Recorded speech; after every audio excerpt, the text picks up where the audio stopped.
Hello and welcome to our YouTube channel. In this video, I will teach you how you can monitor and you can pay your teams on Hubstaff. So here you can see on the dashboard we have this weekly activity where you can see how much percent the employees has worked this week. Here you can see this 50% work has been done by the employees this week. Moreover, here we have work this week. This shows basically how much hours you have worked this week. Here you can see your time that you have worked in the week.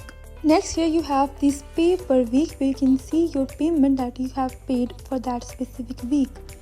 And here you also can see how many projects tasks you have done that week.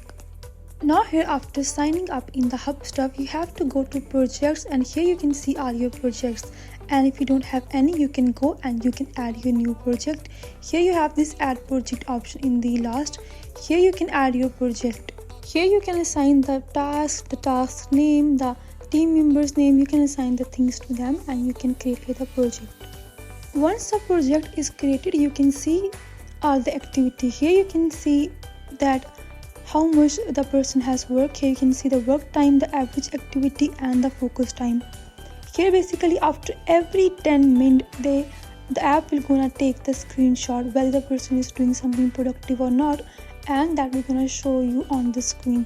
So basically from here you can control all the activity of your employees, like whether they are doing something productive or not. So from here you can check all these things. And here in the inside you can see their weekly progress, like how many hours they have worked each day in the week, and you can pay them accordingly. And similarly here for payment, you can do their payment through PayPal, Wise or any other app that's convenient for both you and them. Here you can go and simply you can automatically pay them based on their hours they have worked.